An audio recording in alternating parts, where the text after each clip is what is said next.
இணைந்திருப்பது தமிழ் எஃப்எம்மின் உலக செய்திகளோடு. செய்திகளுக்காக நான் அபினா ஜெயகாந்தன். விரிவான செய்திகளுக்கு முன்பதாக முதலில் இன்றைய நாளிற்கான தலைப்பு செய்திகள். தீவிரமாக நடைபெறும் வடகொரியாவின் அணுகுண்டு பயிற்சி. இலங்கை வரும் ஈரான் ஜனாதிபதி பலப்படுத்தப்படும் பாதுகாப்பு. உத்தியோகபூர்வ கடமைகளை திருப்பப் பெறும் நோர்வேயின் அரசன் ஹரால்டு. இங்கிலாந்தில் ஏற்பட்ட படகு விபத்தில் பரிதாபமாக 5 பலி.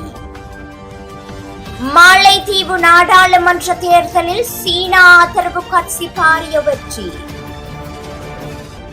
மோனாலிசா ஓவியத்தை இனி பார்வையிட முடியாது என அருங்காட்சியக நிர்வாகம் அறிவிப்பு. காப்பகத்தில் சிறுவர்கள் கொடுமை, சென்னையில் அதிர்ச்சி. தொடர்வன விரிவான செய்திகள். தீவிரமாக நடைபெறும் வடகொரியாவின் அணுகுண்டு பயிற்சி.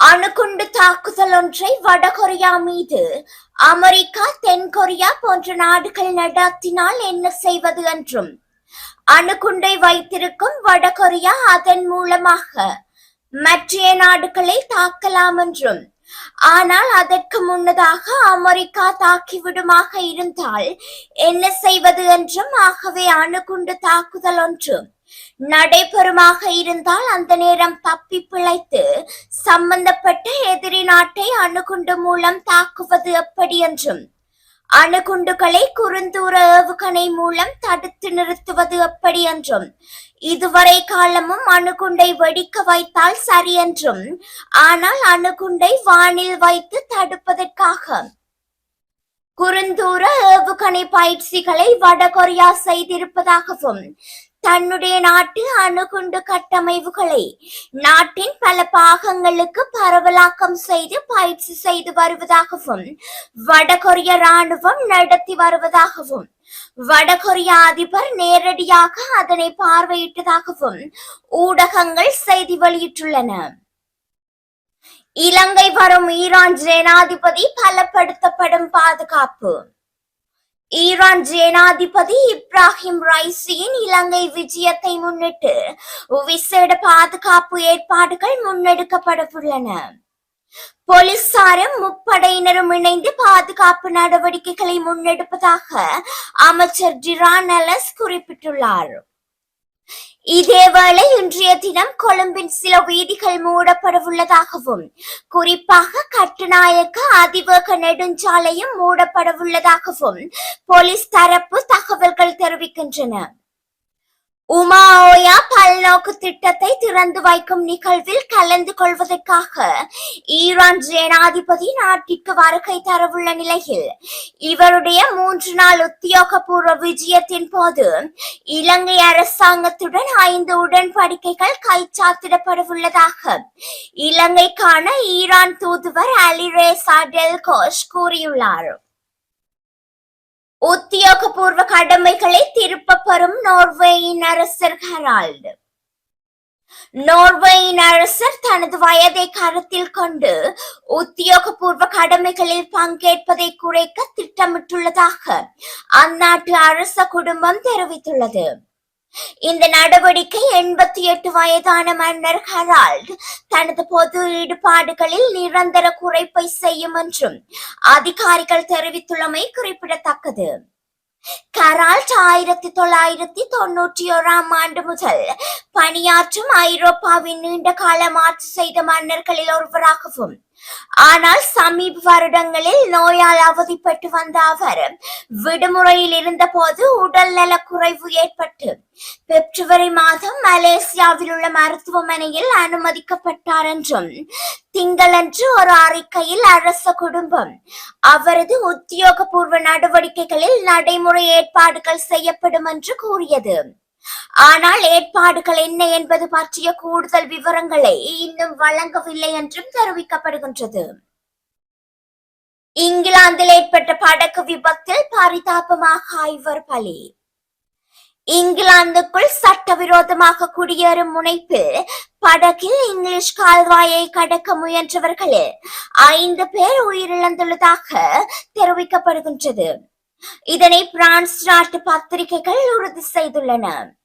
பிரிட்டனுக்குள் சட்டவிரோதமாக குடியேற முயற்சிப்பவர்களை தடுக்கும் சட்ட மசோதா நிறைவேற்றப்பட்ட நிலையில் இச்சம்பவம் நடந்து கவனம் பெற்றுள்ளமை குறிப்பிடத்தக்கது.